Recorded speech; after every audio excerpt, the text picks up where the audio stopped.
Hey, welcome back to Beards, Bourbon, and Games. We're doing something a little bit different today. Someone finally gave up on chicken and released the price of their console and release date. The Xbox jumped out of the shadows and BAM! Here's our price. And BAM! Here's a second system to go with it that's been rumored. We finally get to look at the nice speaker box, as everybody's starting to call it. I'm your host, Mike, and of course I got with me Conqueror Corey today. He's going to kind of run over this with me real fast, give you guys kind of a breakdown of it. All right. Yep. And at the end of the day, at this video, you have a question to ask yourself: do I want the mini fridge or do I want the speaker box? We're here to help you make that decision, hopefully. So there's some really, really cool features that they've announced. Doing some really cool things with it. Of course, we've talked a lot about the Xbox Series X in our other video, so let's talk a little bit about the Xbox Series S. The big thing with it is it doesn't have a disk drive, of course. That's given. It has half the memory, but it still has the expansion slots for the terabyte expansion cards, so that's not really a huge deal. It has, I think, 6 gigs less of RAM. Is that right, Corey? I think so. I believe so. I need to pull the specs again.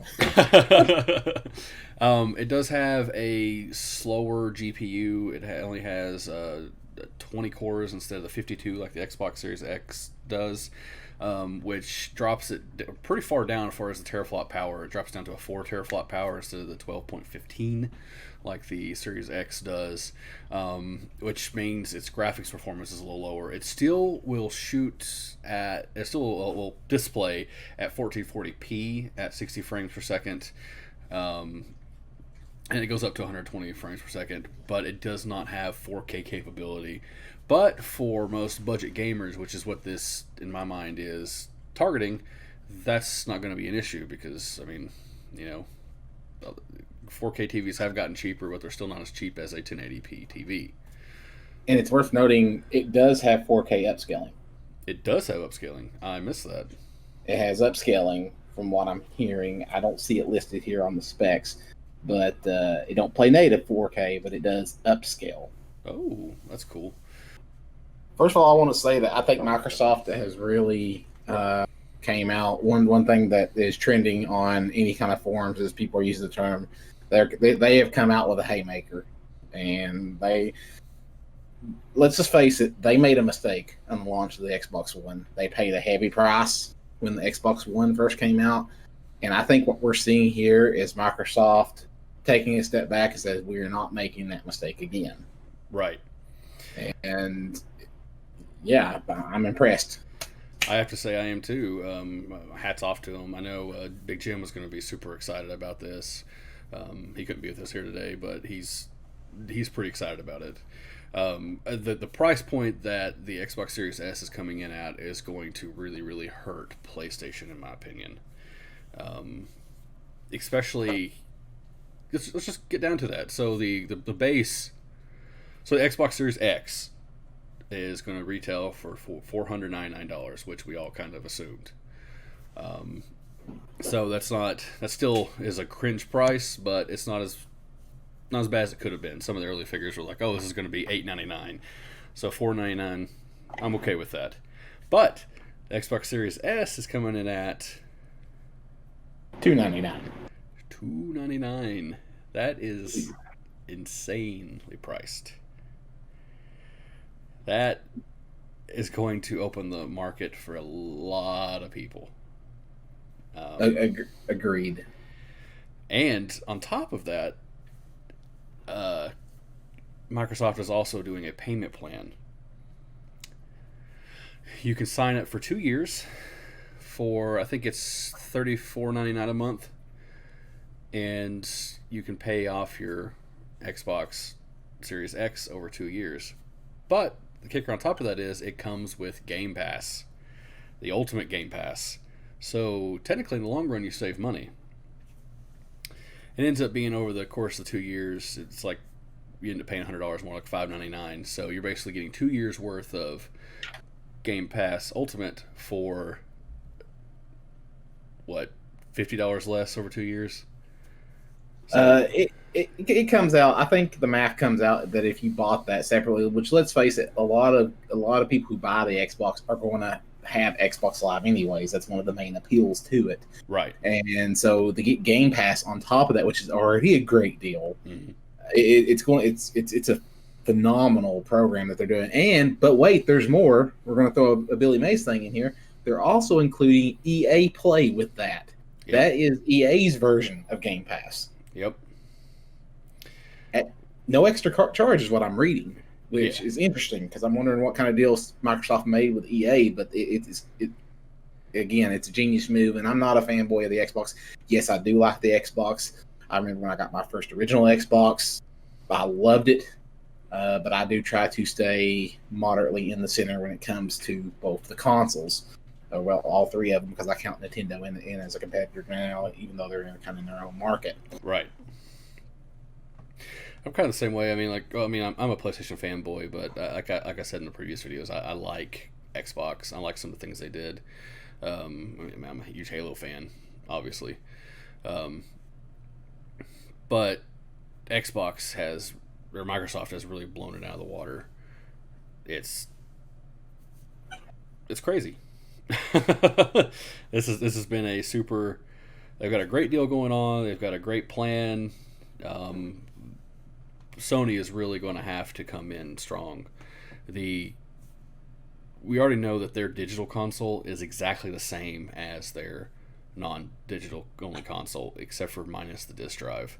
That's going to hurt them in the cost department majorly.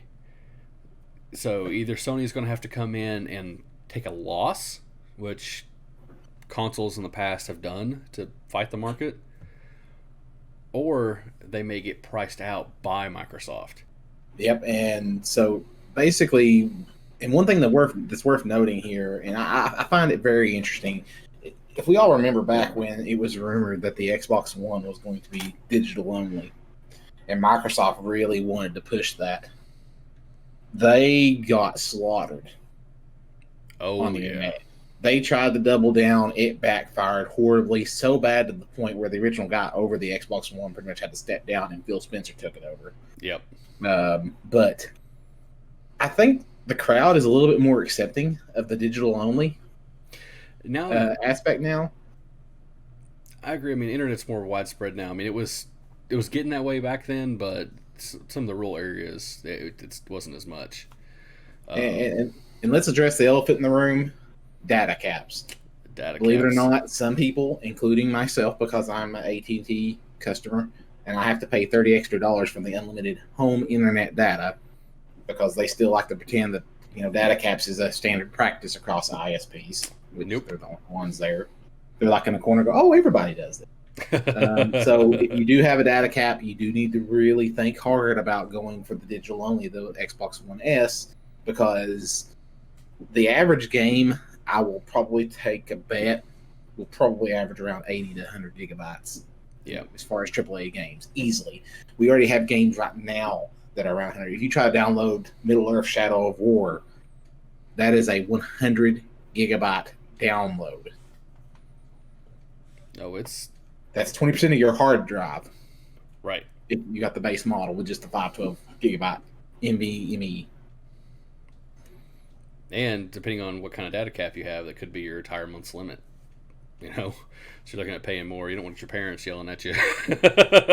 What's this bill? Oh God! Oh, don't worry, we're good. We're on satellite internet. I actually got the exact prices pulled up here for that payment plan we were talking about earlier. It's like I said, the $34.99 a month for the 24 months for the Xbox Series X. Xbox Series S is $24.99 a month for 24 months. So I didn't actually originally realize that they were doing a payment plan for the S, which is good. I mean, that just makes it just makes it even more accessible, and it kind of helps them break into the payment market. But it's a 0% loan, basically, from what I'm reading. You do have to file for a credit approval, just like everything else, but it's 0%. Well, mean, this right here, Microsoft to me, this is not them being in for the money. This is them to get a user base in their ecosystem because they've lowered the access of entry so low that regular families can get it. And given the state of the economy right now, for reasons that I'm not going to say on this YouTube video, but we all know, turn on the news if you don't. The economy's crap right now. It's still rebuilding. There's a lot of people who either, if they're not out of jobs, they are working at much lower pay than what they would normally be working at. And by doing this, I think they've. Because let's just face it, if you're a parent and you said, crap, my kid wants this new console, most parents are like, there is no way I can shell out $500. Right. I can't even shell out $200. But if you tell me, wait, okay, my credit's kind of okay, and I qualify for $25 a month, okay, well, I'm paying for Xbox Live for my kid right now. I'm paying for Game Pass. That's $15 a month. So for $10 extra a month, I get a current gen console. Right. And my kid will, that service. Yeah, my kids will have what I think it's 100 games. Oh, it's right there in front of me. It's 100 games that are coming out on launch day on Game Pass. So he'll have 100 games to play. I mean, it's a no-brainer. It's so smart. It's such a smart move. Increase that player base, sell those consoles, make that money in the long run. You know. And Game Pass is like the gift that just keeps on giving. And that's ultimately where Microsoft wants to go with this. They want Game Pass to gain momentum, become a thing. They want to be the quote-unquote Netflix of gaming. Right. And this is the right step to make it happen. It is. I mean, PlayStation's got to stand up and take notice. Waiting to see what they're going to say, how they're going to rebuttal with this. But as of right now, Xbox is standing king. I mean, I'll come out and say it. They are standing king. Sony, if you're listening, give us full backwards compatibility to the PS4. It's your only shot now. We need it. We need it so bad.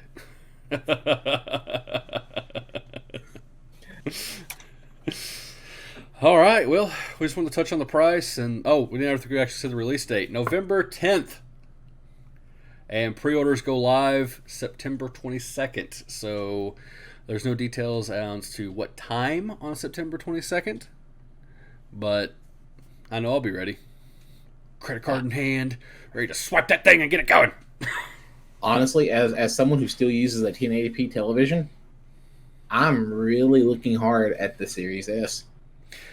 I don't blame you. I mean, I honestly, when I saw it first come up the first time, I thought about getting it myself. I like the cheaper price. If I need more memory, I can hook in the expansion card slot.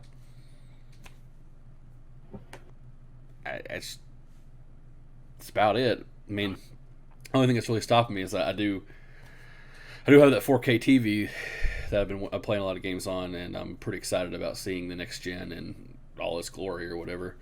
But I guess if I didn't have that TV, I would probably honestly just go ahead and jump on the Series S bandwagon because the boombox is cool. Boombox is cool. Actually, at first I was like, "What is that massive thing?" That's like, "It's got to be for the fan." And then, as you can see right here in this picture, it is for the fan, but it does look like a giant speaker. So someone's going to mod that later and actually have that where it's thumping.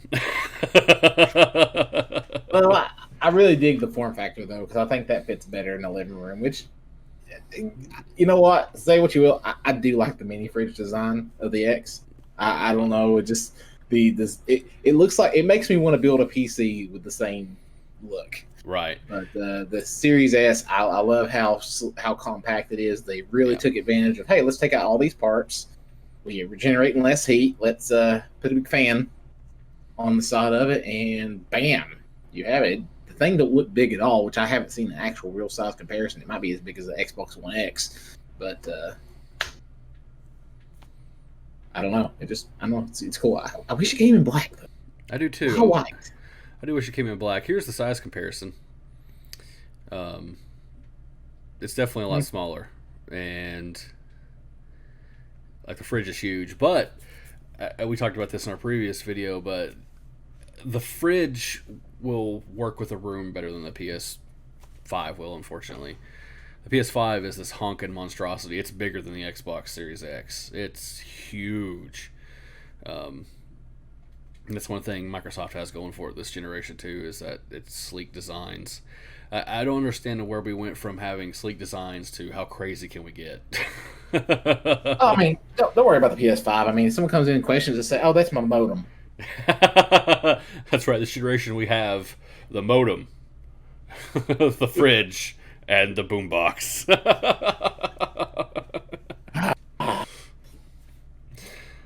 But I know one thing. I'm grabbing one of them. I'm gonna grab it up, and we'll be doing an unboxing of it.